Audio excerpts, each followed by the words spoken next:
night from a deep sleep of peace, and saw within the moonlight of his wall an angel writing in a book of gold. What writest thou? said a book. The angel answered, the names of those who love the Lord. And is mine one? said Abu. The angel shook his head and said, no. Abu said, then put me down as one who loves his fellow man. The angel wrote and vanished. The next night it came again and showed the name whom love of God had blessed, and lo, then Adam's name led all the rest. And I thought, that was Suzanne. Suzanne, she loved her fellow man. She did things for people, you know. They were good. But that comes just through like... Beautiful. Yeah.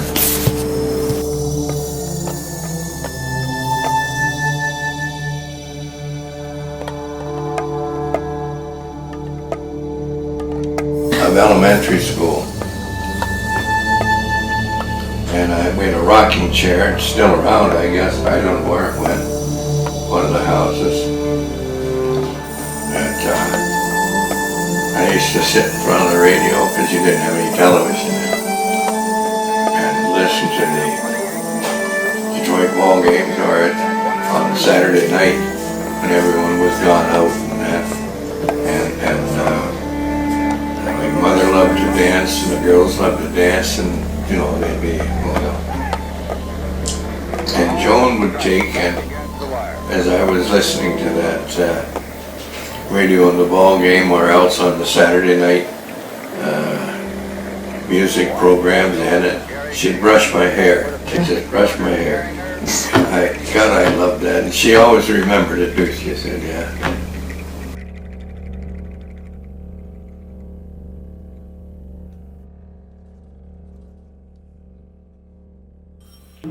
Well, to verify if you got a summary, what you're doing is you're electrically, you're charging what's called an oscillator, which really created, seems to me we called it piezo electricity at the time. And in doing that, it sent out, well, if you were to take like a rock and throw it into the water, you can always remember the little circles that would be going out. Those are actually sound things, and you can pick those sounds up because you send out this signal, and that sound goes out. And if it doesn't hit anything, it just goes out, and it's gone. But if it does contact something, it's coming back towards you again. And you use what we used to call a chronoscope, which was like a time watch, but it's measuring the sound itself. And if the sound comes back, then you just click it and you look and you know exactly how far away this object is. Whose woods these are, I think I know. His house is in the village, though. He will not see me stopping here to watch his woods fill up with snow. My little horse must think it queer to stop without a farmhouse near, between the woods and frozen lake, the darkest evening of the year. He gives his harness bells a shake to ask if there's some mistake. The only other sounds the sweep of easy wind and downy flake.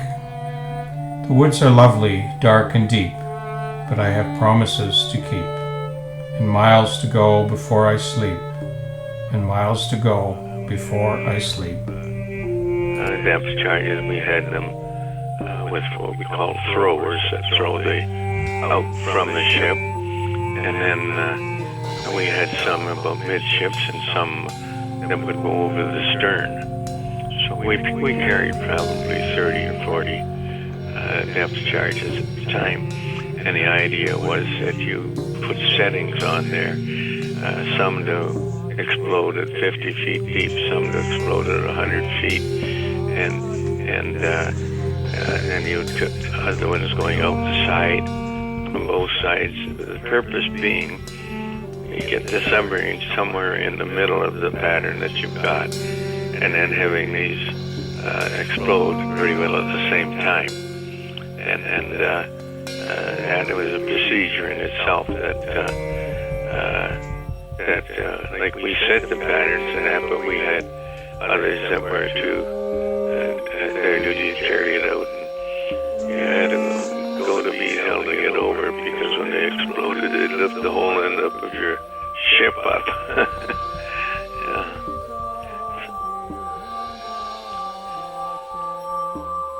We were out halfway across Atlantic with the convoy. The war had ended, and all they said was on that was, hostilities have ceased, proceed with caution. I can see that so well, that actual message that had come in to all ships at sea, I guess. So, instead of proceeding to where we were going, whether it was over to England or wherever it was, we were closer to back at Canada. So the two kids that came to school one day, and in the class they were asking the questions of, what did you see on the way to school today? And the one boy said, he said it was a damn dusty old day and the road was what have you. It's terrible, you know, the kind of things that was going on in that kind of a day. And then I talked to another little boy and said, what did you see on the way to school? Oh, he said it was such a wonderful trip. He said to see the birds, and he said to look down into the dust, and you could see the little insects crawling along in the dust and the patterns they left as they crawled along through there. And then he went through a few more things and he saw. Anyway, they just turned same path, same place. 4.7 is on the town and said, Two look, different whoops. we're going One in got a lot out of it. one way or the other.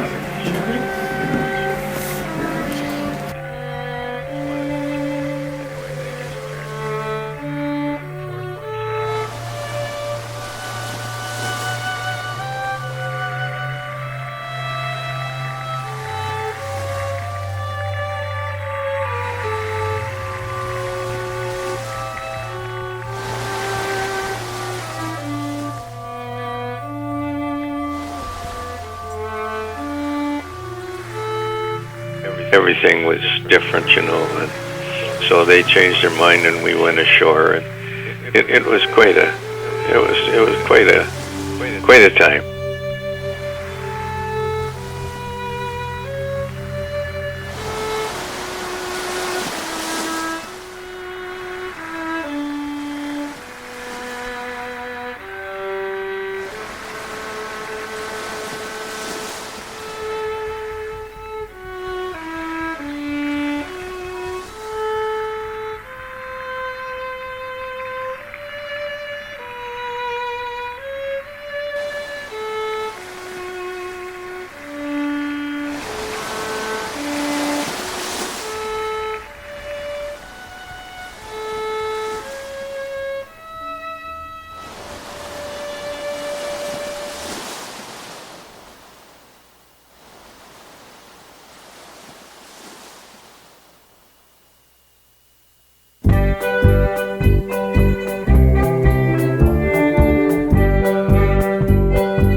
have some friends, some worthy friends, and worthy friends are rare.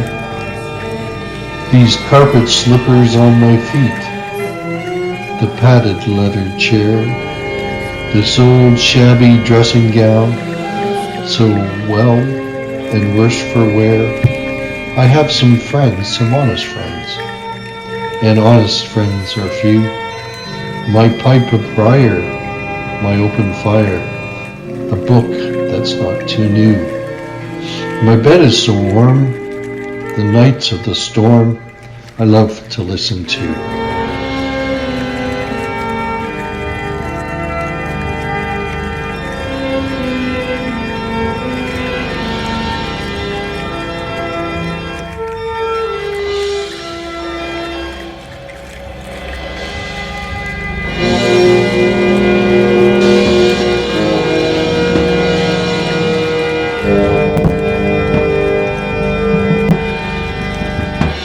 It was quite a time.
Well, to verify if you got a submarine, what you're doing is you're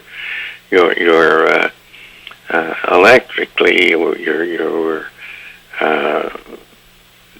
charging what they called an oscillator, which really created. Seems to me we called it piezo electricity at the time, and in doing that, it sent out. Well, if you were to take like a rock and throw it into the water, you can always remember the little circles that would be going out. Those are actually sound things, and you can pick those sounds up because you send out this signal, and that sound goes out, and if it doesn't hit anything, it just goes out and it's gone. But if it does contact something, it's coming back towards you again. And you used what we used to call a chronoscope, which was like a time watch, but it's measuring the sound itself.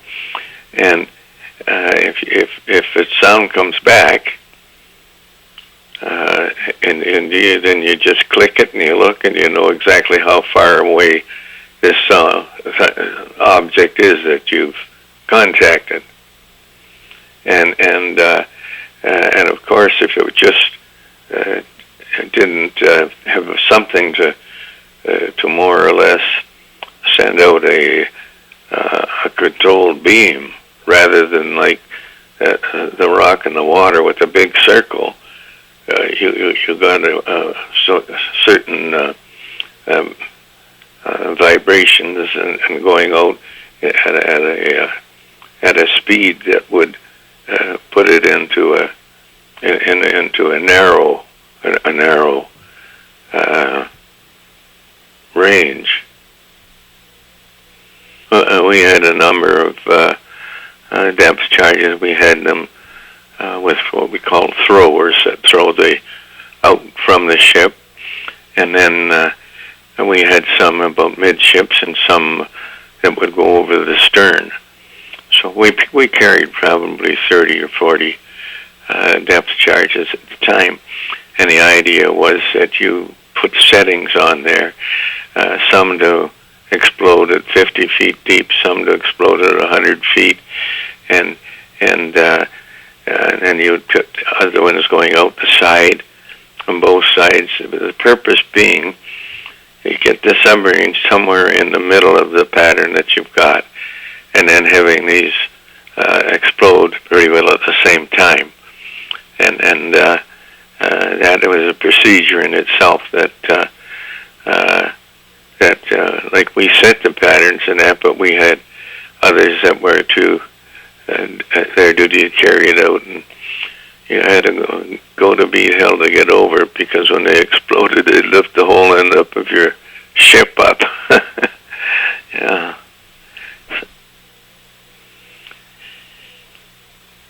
Or we were out halfway across the Atlantic with a convoy. The war had ended, and all they said was on that was, hostilities have ceased, proceed with caution. I can see that so well, that actual message that had come in to all ships at sea, I guess. So, instead of proceeding to where we were going, whether it was over to England or wherever it was, we were closer to back at Canada, so they choose to turn around and then head back. And we did that. We headed back, and of course we were hearing at the time about all that problems and stuff in Halifax and Sydney and all over, just terrible things. But the merchants had treated you terribly. They were. You'd have money sent there, and when you're supposed to go back, the money should be there where you get a new uniform or something. But they cheated us in that, and so there was good reason for a lot of it, but not really. Everybody went wild there. But anyway, we pulled into Liverpool, Nova Scotia, and all these riots were going on and everything, and we thought we'd be able to get ashore and join in the debauchery or whatever it was, but they said no, you can't go ashore. So we had to anchor out in the bay at Liverpool there, and the people on shore said we couldn't have shore leave. We just had to stay there. But one of the ships, I forget which was, maybe the Swansea, or it was one of them. Anyway, they just turned the 4.7s on the town and said, "Look, we're going in now, one way or the other." And in normal times, you'd be not only court-martialed, you'd be done away with for stuff like that. It's basically a mutiny, but everything was different, and so they changed their mind, and we went ashore, and it was quite a time.